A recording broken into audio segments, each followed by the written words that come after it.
Shalom para todos! Vamos tratar hoje de explicar o quarto episódio do livro Sipurei Massiot, do Rabbi Nachman de Breslev.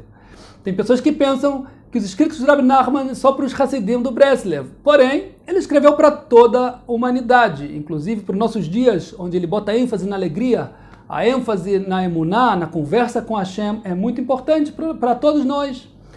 Então, primeiro eu quero trazer uma tradução parcial, um resumo parcial desse conto. Quem quiser adquirir gratuitamente o conto íntegro, pode adquirir no link que está na descrição do vídeo. Tem uma pessoa chamada Nanta de Grazia, que ele está divulgando esse livro. Ele é uma pessoa que eu não conheço há muito tempo, porém eu vi com uma pessoa que realmente quer divulgar a vontade de Hashem, quer cumprir a vontade de Hashem. Eu aconselho então a adquirir no link o conto de maneira integral, para ajudar a entender ainda melhor depois a explicação. Eu quero trazer primeiro uma explicação baseada no aluno dele, chamado Israel Dov Odesser. Ele foi aluno do Rav Natan e também do Rav Nachman. E depois trazer uma outra explicação em outro aspecto. Apertem o cinto, porque realmente aqui a gente vai aprofundar em temas muito interessantes. Esse conto do Rav Nachman está relacionado, como eu falei, ao Bnei Anusim. Ele trata de um rei que fez um decreto que no reinado dele fosse proibido cumprir a Torá. Todo mundo que quisesse seguir cumprindo o judaísmo ia sair do país, expulso. Dentro dos judeus, do povo, dos integrantes de Israel que estavam nesse reinado, parte realmente deixou tudo, deixou o dinheiro, os bens e saiu do país. Porém, parte dos judeus estavam apegados ainda aos bens dele, tinham muitos bens, e acabaram acatando o decreto. Porém, eles cumpriam a Torá, cumpriam o judaísmo escondido, como os Bnei Anusim, como os marranos faziam. Entre os Bnei Anusim tinha um ministro do rei. O ministro do rei, ele viu que estavam conspirando contra o rei, queriam matar o rei, os outros ministros estavam conspirando. Ele pensou que ia ser bem pior se matassem o rei, a situação ia piorar ainda mais. Ele decidiu ir lá e contar para o rei que os ministros estavam conspirando para matar ele. E assim o rei confirmou, ele foi lá averiguar e confirmou que tinham esse plano de matar ele. E depois ele fez a vingança dele, matou todo esse pessoal que estava se revoltando contra ele. E chegou para esse ministro, que era um Anusim, que era um dos Bnei Anusim, e falou para ele: o que você quiser me pedir agora, pode me pedir, eu te faço. Eu sei que dinheiro você já tem, você já é ministro, eu não tenho como te dar um cargo ainda maior do que esse. Porém, o que você quiser, eu te faço. Ele falou, o rei jura, o rei da palavra dele, ele jura que vai fazer o que eu pedir. Dou minha palavra, eu juro. Ele falou, eu quero poder cumprir a Torá explícita de forma aberta, vou botar tefilin com talit.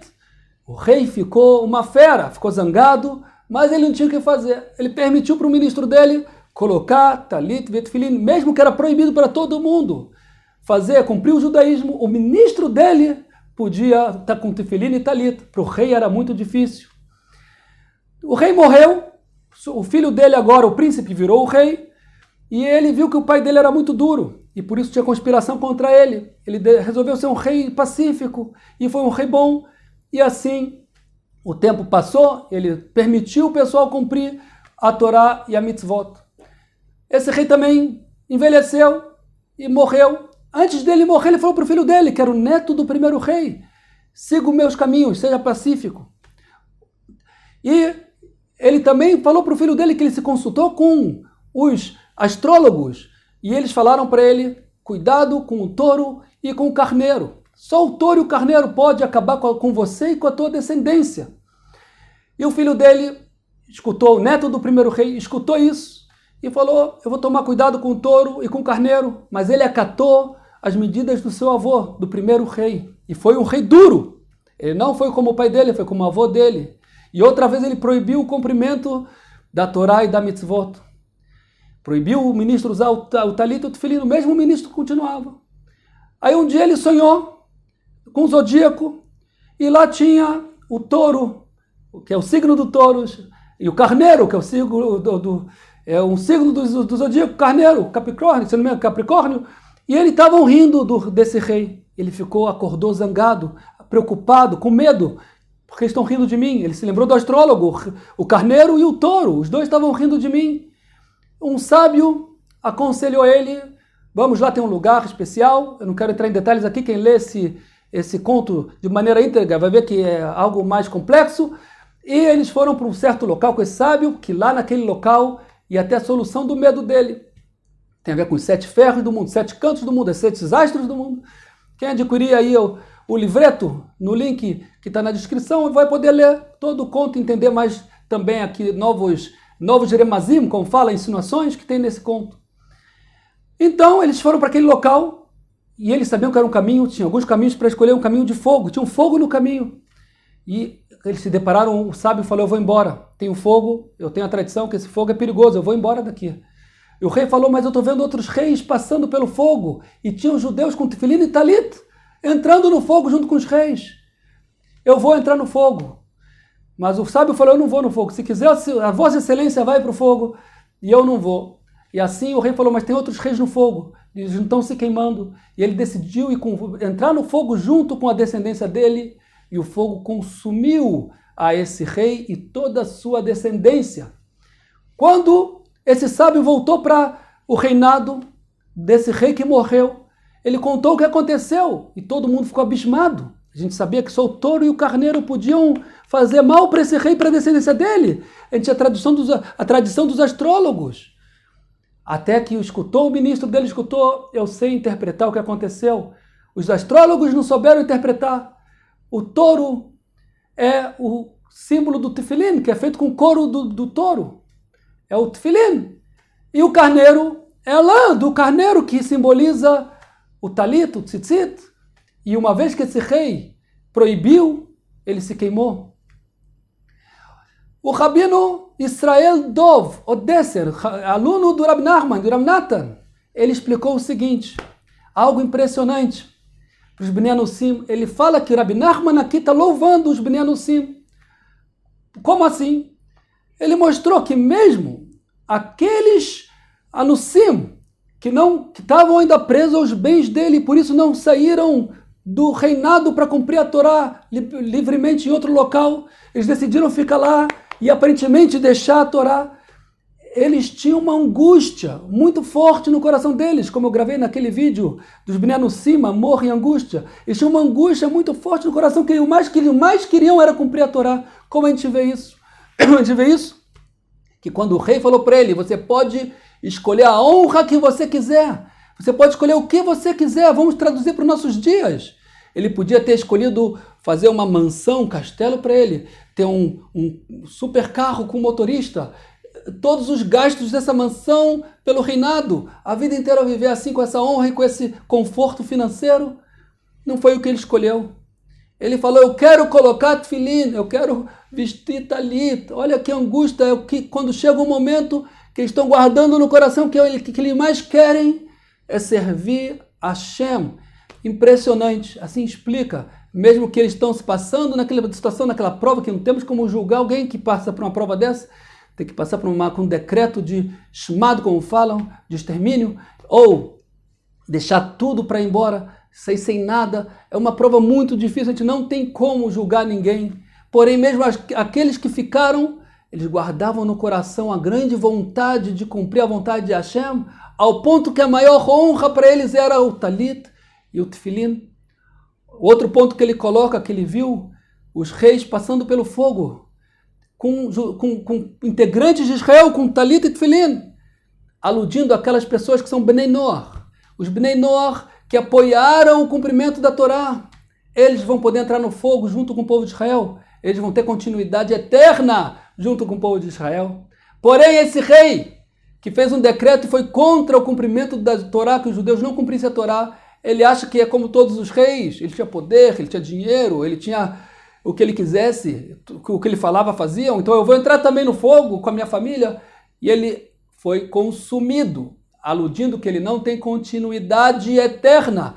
Outro ponto impressionante, o Ben Noach, que deu apoio aos integrantes de Israel cumprirem a Torá, eles vão poder entrar com Israel nessa continuidade eterna. Porém, aqueles que foram contra, eles vão também querer entrar, está todo mundo entrando, vamos lá. Eles não vão poder entrar. Esse é um aspecto de explicação desse conto impressionante. Eu vou trazer agora um outro aspecto, tentar falar um pouco rápido, que o tempo é curto aqui no nosso espaço. Aqui tem uma alusão impressionante. Apertem o cinto, como eu falei agora. Escutem algo impressionante. Na verdade, cada pessoa tem um aspecto de Bnei Anusim dentro dele. Nesse nível de explicação, o rei faz uma alusão ao Yetzer Hará, Sitra Achra, as forças de impureza que querem dominar a pessoa. Todo mundo tem seu nível de saturação, onde ele, até quanto ele vai cumprir a vontade de Hashem, até quanto ele vai poder abrir mão do desejo dele, até o ponto que a pessoa fala que ele acaba deixando de cumprir a vontade de Hashem para cumprir a vontade dos seus desejos, do rei, do Yetzer Hará.